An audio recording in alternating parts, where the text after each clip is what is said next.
19वीं सदी में इंग्लैंड दुनिया के साथ ट्रेड करना शुरू करता है। वो दूसरी कॉलोनियों से सिल्क और स्पाइसेस लाते हैं, लेकिन गलती से ज़ोंबी वायरस भी साथ ले आते हैं। अब जल्दी ही ये मॉन्स्टर्स पूरे देश में फैल जाते हैं, लाखों लोग मरते हैं और फिर ब्रेन खाने वाले ज़ोंबी बनकर उठ खड़े होते हैं। एक दिन कर्नल डार्सी हार्टफोर्डशायर काउंटी में एक एस्टेट पर आता है, क्योंकि उसे किसी बाइट हुए इंसान की खबर मिली होती है। गार्ड उसकी पहचान चेक करता है और उसे एक टनल से अंदर ले जाता है, जहां एक प्रीस्ट उसकी बॉडी चेक करता है, ये देखने के लिए कि कहीं उसे काटा तो नहीं गया है। जब सब क्लियर हो जाता है तो डार्सी को अंदर जाने दिया जाता है, जहां मिस फेदरस्टोन अपने दोस्तों के साथ कार्ड्स खेल रही होती है। वो कहती है कि उनके यहाँ कोई भी बाइटेड नहीं है और कई सालों से कोई ज़ोंबी उनके एस्टेट में नहीं आया है। यहाँ डार्सी बहाना करता है कि उसे भी कार्ड्स खेलनी है और एक टेबल पर बैठकर कैरियन फ्लाइज की एक शीशी निकालता है। वो उन्हें रूम में छोड़ देता है और बताता है कि ये मक्खियाँ सड़ी हुई बॉडी डिटेक्ट कर सकती हैं। जल्द मक्खियाँ कुछ सेकंड उड़ती हैं और फिर एक आदमी पर जाकर बैठ जाती हैं। इसका मतलब वो आदमी धीरे धीरे ज़ोंबी बन रहा है। अब डार्सी बिना टाइम वेस्ट किए ग्लास तोड़ता है और उस आदमी के फेस में मारता है और फिर उसे डिकैपिटेट कर देता है। इसके बाद वो पूछता है कि क्या ये आदमी किसी और को इन्फेक्ट कर सकता है, लेकिन फेदरस्टोन मना करती है, जिसे सुन डार्सी गुस्से में ज़ोंबी का सिर लात मारकर दूर फेंकता है और निकल जाता है। लेकिन फेदरस्टोन की बेटी अब और झूठ नहीं बोल सकती और वो भागकर ऊपर जाती है अपने रिश्तेदार को चेक करने, पर अब देर हो चुकी होती है। एक लड़की ज़ोंबी बन चुकी होती है और स्टाफ पर हमला कर चुकी होती है। अब वो फेदरस्टोन की बेटी पर भी अटैक करती है। उधर बेनेट अपनी 5 बेटियों को हर तरह की वेपन ट्रेनिंग और मार्शल आर्ट्स सिखाते हैं ताकि वो खुद को ज़ोंबी से बचा सकें, लेकिन बेनेट इससे खुश नहीं है। वो चाहती हैं कि लड़कियां शादी पर फोकस करें। जब मिसेस बेनेट को पता चलता है कि एक डांस पार्टी होने वाली है तो वो मिस्टर बेनेट को मना लेती हैं कि उन्हें वहां जाने दें। सब बहनें बहुत एक्साइटेड होती हैं सिवाय एलिजाबेथ के, जिसे ऐसे सोशल गैदरिंग्स पसंद नहीं हैं। बाद में सब अपनी सबसे अच्छी ड्रेसेस पहनती हैं, लेकिन उनमें छुपाकर वेपन्स भी रख लेती हैं। पार्टी में बिंगली और डार्सी बातें कर रहे होते हैं, तभी बिंगली की नज़र जेन पर पड़ती है और उसे पहली नज़र में ही प्यार हो जाता है। वहाँ वो जेन को डांस के लिए पूछता है और दोनों बहुत एंजॉय करते हैं। बाद में बिंगली डार्सी को भी डांस के लिए कहता है और उसे एलिजाबेथ से बात करने को कहता है, लेकिन डार्सी कहता है कि वो टॉलरेबल है पर उसे इतनी अट्रैक्टिव नहीं लगती।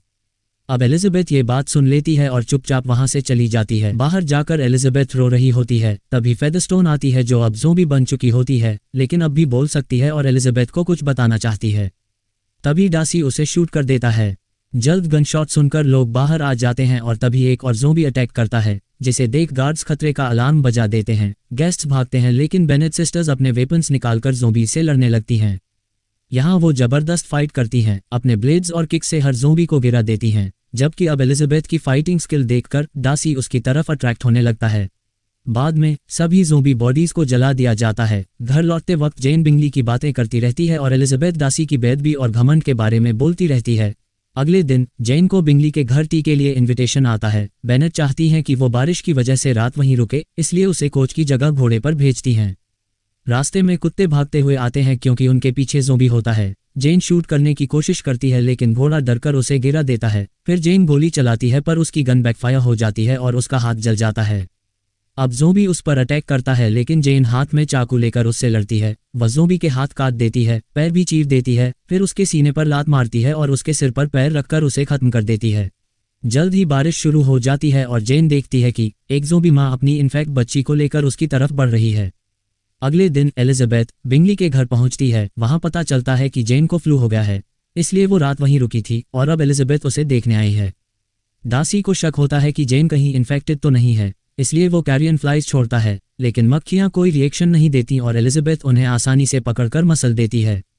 अब वो मक्खियां डार्सी को वापस देती है और ताना मारती है। बाद में जेन सबके साथ बैठती है, लेकिन कार्ड्स खेलने से मना कर देती है। उस रात बाद में एलिजाबेथ छुपकर देखती है कि डार्सी बाहर ट्रेनिंग कर रहा है। अगले दिन बाकी बेनेट सिस्टर्स और उनकी माँ जेन और एलिजाबेथ को लेने आती हैं। बिंगली चाहता है कि वो लोग रुके, लेकिन डार्सी उसे इन्फेक्शन के रिस्क की याद दिलाता है। सबको खुश करने के लिए बेनेट बिंगली को एक बॉल पार्टी रखने के लिए मना लेती हैं ताकि लोगों का मूड अच्छा हो। घर लौटते वक्त सब देखते हैं कि लोकल ऑर्फनेज गिर चुका है और ज़ोंबी अनाथ बच्चे अब जंगल में घूम रहे हैं। कुछ समय बाद मिस्टर बेनेट अपने कजिन कॉलिन्स से सबको मिलवाते हैं, जो उनके बाद एस्टेट का वारिस बनेगा, क्योंकि औरतें कानूनी तौर पर वारिस नहीं बन सकती। लंच के दौरान कॉलिन्स बताता है कि उसकी पेट्रनस लेडी कैथरीन है, जो एक ज़बरदस्त तलवारबाज हैं और ज़ोंबी वॉर में उन्होंने कमाल किया था।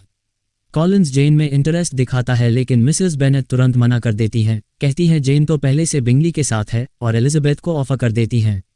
दोपहर में कॉलिंस और बहनें अपनी आंटी से मिलने निकलते हैं, लेकिन रास्ते में एक टूटी हुई बगी दिखती है और एक औरत मदद के लिए चिल्ला रही होती है।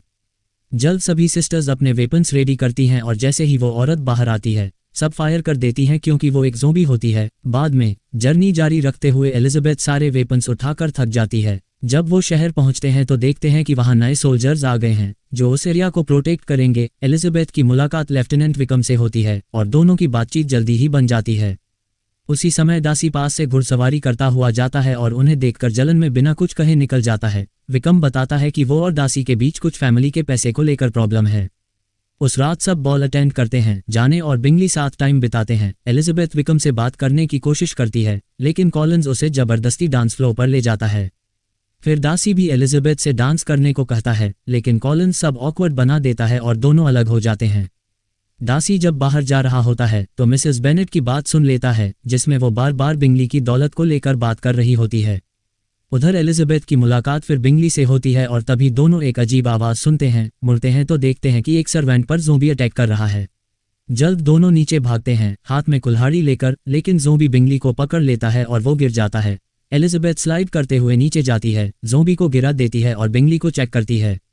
फिर वो ऊपर देखती है और हैरान हो जाती है क्योंकि वहाँ सारे ज़ोंबी अनाथ बच्चे छिपे हुए होते हैं। वो पूछती है कि तुम अंदर कैसे आए, तो एक बच्चा कहता है हमारे नए दोस्त ने हमें रास्ता दिखाया है। उसी वक्त दासी आ जाता है और सभी ज़ोंबी से फाइट करता है। तेज ब्लेड मूव्स और एक किचन नाइफ से सबको हरा देता है। दासी पूछता है क्या बिंगली को काटा गया है और उसे मारने को भी रेडी हो जाता है, लेकिन एलिजाबेथ कहती है वो सिर्फ गिरा था। अगले दिन जेन को बिंगली का लेटर आता है जिसमें लिखा होता है कि उसका परिवार लंदन शिफ्ट हो रहा है और अब वो दासी की बहन से शादी करने की सोच रहा है। लंच के दौरान कॉलिंस एलिजाबेथ को शादी के लिए प्रपोज करता है, लेकिन एक शर्त रखता है, उसे अपने वेपन्स छोड़ने होंगे और ज़ोंबी से लड़ना बंद करना होगा। तब एलिजाबेथ उसे मना कर देती है और गुस्से में बाहर निकलकर ट्रेनिंग करने लगती है। उसकी माँ उसे डांटती है, लेकिन उसके पिता उसके फैसले की रिस्पेक्ट करते हैं। वहीं एलिजाबेथ अपने डैड को गले लगाती है, लेकिन उसकी माँ चिल्लाना नहीं छोड़ती, इसलिए एलिजाबेथ जंगल की तरफ भाग जाती है।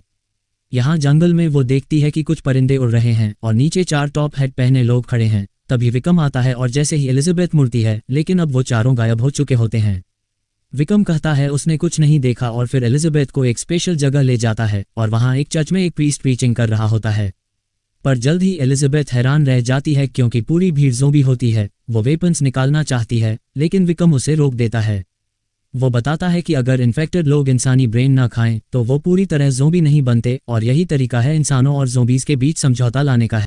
अब एलिजाबेथ भी मान जाती है और कहती है कि ये आइडिया क्राउन तक पहुंचाना चाहिए, लेकिन विकम बताता है कि ज़ोंबी वॉर ने देश की हालत खराब कर दी है और अब सरकार के पास पैसे नहीं हैं।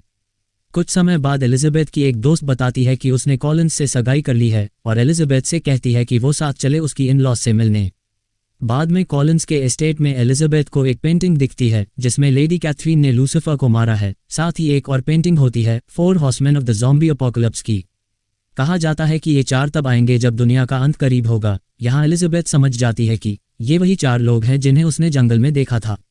फिर उसकी मुलाकात लेडी कैथरीन और उनकी बेटी से होती है और एलिजाबेथ चौंक जाती है जब उसे पता चलता है कि दासी कैथरीन का भतीजा है। थोड़ी देर बाद विकम भी वहां आता है क्योंकि एलिजाबेथ ने उसे बुलाया था ताकि वो अपने प्लान के लिए पैसे मांग सके। कैथरीन को विकम का आइडिया बहुत बेवकूफ़ी वाला लगता है। कैथरीन कहती है कि ज़ोंबी से दोस्ती करना बेवकूफ़ी है क्योंकि वो कभी किसी लीडर की बात नहीं मानेंगे। लेकिन कॉलिंस कहता है कि बाइबल में लिखा है कि एंटीक्राइस्ट मरे हुए लोगों को लीड करेगा। दासी भी कैथरीन की बात का सपोर्ट करता है और जब विकम उसके पिता की बात करता है तो गुस्से में आकर उसे गार्ड से बाहर निकलवा देता है। उस रात दासी बहुत देर तक बाहर ट्रेनिंग करता है ताकि गुस्सा शांत कर सके, पर एलिजाबेथ को नींद नहीं आती क्योंकि उसकी दोस्त बहुत जोर से खर्राटे ले रही होती है, तो वो बाग में टहलने चली जाती है। वहां उसे विकम मिलता है। विकम एलिजाबेथ से कहता है कि वो उसके साथ भाग चले, लेकिन एलिजाबेथ मना कर देती है। जाते जाते विकम याद दिलाता है कि द डे ऑफ रेकनिंग आने वाला है। अगले दिन दासी एलिजाबेथ को बताता है कि वो उसे पसंद करता है और वो उसे शादी के लिए प्रपोज करता है, पर एलिजाबेथ गुस्से में मना कर देती है और कहती है कि उसने जेन और बिंगली के साथ जो किया वो गलत था। पर दासी अपनी हरकतों को लगातार डिफेंड करता है, लेकिन एलिजाबेथ उसे लात मारती है, उस पर चीजें फेंकती है और फिर पोकर से हमला कर देती है। पर दासी जल्दी से उन्हें डिफेंड करता है और दोनों की लड़ाई शुरू हो जाती है। अब वो टेबल पर एक ऑकवर्ड पोजीशन में आ जाते हैं। बहस एक फुल फाइट में बदल जाती है और दोनों एक दूसरे को जोर से मारते हैं। जब एलिजाबेथ कहती है कि वो उससे कभी शादी नहीं करेगी तो डार्सी चुपचाप चला जाता है और एलिजाबेथ को इमोशनल ब्रेकडाउन हो जाता है। बाद में एलिजाबेथ को डार्सी का एक लेटर मिलता है जिसमें वो सब कुछ एक्सप्लेन करता है। उसे जेन को हर्ट करने का इरादा नहीं था, वो तो बस बिंगली को मिसेस बेनेट से बचाना चाहता था। वो बताता है कि उसे अपने ज़ोंबी बने पिता को खुद मारना पड़ा था, लेकिन इसके बावजूद उसने विकम को उसका प्रॉमिस किया हुआ पैसा दे दिया था। पर विकम बार बार पैसे मांगने आने लगा और जब डार्सी ने मना किया तो वह नाराज हो गया। फिर विकम ने डार्सी की छोटी बहन से शादी करने की कोशिश की ताकि उसका पैसा मिल सके, लेकिन डार्सी ने समय रहते उसे बचा लिया था। आखिर में डार्सी एलिजाबेथ से कहता है कि वो उसके जज्बातों की इज्जत करता है और अब वो अपने टूटे दिल को भुलाने के लिए लंदन जा रहा है, जहां एक बड़ा ज़ोंबी अटैक हुआ है। उसे शक है कि कोई ज़ोंबीज़ को लीड कर रहा है, क्योंकि आने वाले हमले प्लान किए हुए लगते हैं। बाद में एलिजाबेथ जब घर लौटती है तो हैरान रह जाती है ये जानकर कि विकम उसकी सबसे छोटी बहन लिडिया को लेकर भाग गया है। उसी रात कैथरीन आती है और कहती है कि अगर एलिजाबेथ ने डार्सी से शादी नहीं की तो डार्सी उसकी बेटी से शादी कर लेगा। अब एलिजाबेथ को डार्सी थोड़ा बेहतर लगने लगा है, लेकिन वो अब भी अनश्योर है, तो कैथरीन उसे अपने गार्ड से डुएल करने का चैलेंज देती है। यहाँ गार्ड बहुत तगड़ा होता है और एलिजाबेथ की हर अटैक को ब्लॉक करता है, उसे चोक कर देता है, लेकिन एलिजाबेथ हार मानने से इनकार कर देती है। तब वो उसकी आंख पर कट मारती है, उसका हाथ तोड़ देती है और एक जबरदस्त किक से उसे एक बीम पर फेंक देती है, जिससे छत गिर जाती है। तभी मिस्टर बेनेट कमरे में आता है और एलिजाबेथ को बहन को बचाने से रोकता है क्योंकि ये बहुत खतरनाक है। जेन मदद करने को तैयार होती है, लेकिन एलिजाबेथ मना कर देती है ताकि जेन फैमिली को बचा सके। यहाँ कैथरीन फिर ऑफर करती है कि वो बेनेट फैमिली को अपने एस्टेट में रखेगी ताकि जेन और एलिजाबेथ निकल सकें। पर जब वो दोनों बहनें ब्रिज पर पहुंचती हैं, सोल्जर्स उन्हें रोकते हैं और बताते हैं कि उन्होंने बहुत सारे बम लगा दिए हैं और अगली सुबह ब्रिज उड़ाया जाएगा ताकि लंदन से आ रहे ज़ोंबी देश में और अंदर न घुस सकें। पर सिस्टर्स सब कुछ इग्नोर करके आगे बढ़ जाती हैं। उधर बिंगली ज़ोंबी से लड़ाई में होता है और एक बम ट्रेंच में फेंकता है, लेकिन एक ज़ोंबी उसका स्कार्फ पकड़ लेता है। लेकिन सही टाइम पर जेन वहां पहुंचती है, स्कार्फ काटती है और उसे धमाके से बचा लेती है। वहीं पास ही डार्सी अपनी तलवार से एक ज़ोंबी को मार देता है, लेकिन तभी जमीन से कई हाथ बाहर आते हैं। जल्द एक बड़ा ज़ोंबी डार्सी पर पीछे से अटैक करने ही वाला होता है कि एलिजाबेथ आकर उसे कुल्हाड़ी से मार देती है। वो बताती है कि वे एक ज़ोंबी कब्रिस्तान पर खड़े हैं और फिर दोनों ज़मीन में वार करने लगते हैं ताकि ज़ोंबीज़ फिर न उठें। इसके बाद एलिजाबेथ बताती है कि उसकी बहन चर्च में है, लेकिन डार्सी कहता है कि वो बिल्डिंग 5 दिन पहले जल गई थी, इसका मतलब उसकी बहन शायद मर चुकी है। पर डार्सी के जाने के बाद पता चलता है कि वो झूठ बोल रहा था। उसने एलिजाबेथ को खतरे से बचाने के लिए चर्च जलने की बात कही, जबकि बिल्डिंग अभी भी वैसी की वैसी है। तब वो पीछे के रास्ते से चर्च में घुसता है और देखता है कि लिडिया जंजीरों से बंधी हुई है। एक दीवार पर उसे विकम की प्लानिंग दिखती है, जिसमें वो ज़ोंबी से लंदन पर हमला करने की तैयारी कर रहा है। तभी विकम वहां आता है। डार्सी पैसे ऑफर करता है बदले में लिडिया के लिए, लेकिन विकम मना कर देता है और गोली चला देता है। वह गोली एक गेट से टकराती है और उसकी आवाज़ से सारी ज़ोंबी भीड़ अंदर घुस आती है। असल में डार्सी ने ही उन्हें मरे हुए सिपाहियों के दिमाग खिलाए थे ताकि वो और ज़्यादा हिंसक हो जाएं। अब विकम खुद को बचाने की कोशिश करता है, जबकि डार्सी जंजीर तोड़कर लिडिया को आज़ाद करता है। बाहर आकर डार्सी लिडिया को घोड़े पर बैठाकर ब्रिज की ओर भेज देता है और फिर कुछ ज़ोंबीज़ को मार गिराता है। तभी विकम सामने आ जाता है और दोनों की तलवारबाजी शुरू हो जाती है। इस दौरान ज़ोंबीज़ चर्च से बाहर निकलने लगते हैं। एलिजाबेथ अपनी तलवार निकालकर ज़ोंबी भीड़ के बीच से रास्ता बनाते हुए आगे बढ़ती है। लिडिया किसी तरह पुल तक पहुंच जाती है, ठीक उस वक्त जब सैनिक ब्रिज उड़ाने की तैयारी करते हैं। उधर डार्सी और विकम की लड़ाई जारी रहती है और डार्सी उसे तलवार से घायल कर देता है, मगर विकम को कुछ नहीं होता क्योंकि वो पहले से ही अनडेड है। वो बताता है कि उसकी नफरत ने उसे दिमाग खाने से रोके रखा है। यहाँ विकम कहता है कि 4 हॉर्समैन नर्क से आ चुके हैं और वो खुद एंटी क्राइस्ट है जो उन्हें लीड करेगा। फिर वो डार्सी का गला दबाने लगता है और उसका सिर काटने ही वाला होता है कि एलिजाबेथ आकर उसकी बाँह काट देती है और अपने घोड़े से उसे रौंद देती है। इसके बाद एलिजाबेथ और डार्सी घोड़े पर बैठकर वहां से भागते हैं और ज़ोंबी भीड़ उनके पीछे दौड़ती है। बाद में वो ब्रिज पर पहुंचते हैं ठीक उस समय जब बम फटते हैं। जेन और बाकी सबको लगता है एलिजाबेथ धमाके में मारी गई, मगर धुआं हटते ही एलिजाबेथ मलबे पर रेंगती हुई दिखती है। यहाँ उसे डार्सी बेहोश मिलता है और वो उसे चूमकर रोते हुए कहती है कि वो उससे प्यार करती है। कुछ दिन बाद बिंगली जेन को प्रपोज करता है और वो हाँ कहती है।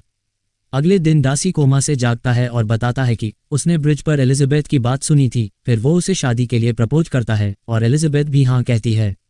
संडे के दिन दोनों जोड़े साथ में शादी करते हैं और कॉलिंस शादी करवाता है। सब खुश हैं क्योंकि रात में वे एक जबरदस्त मैच खेलने वाले हैं, लेकिन तभी विकम ज़ोंबी सेना के साथ लौटता हुआ दिखाई देता है।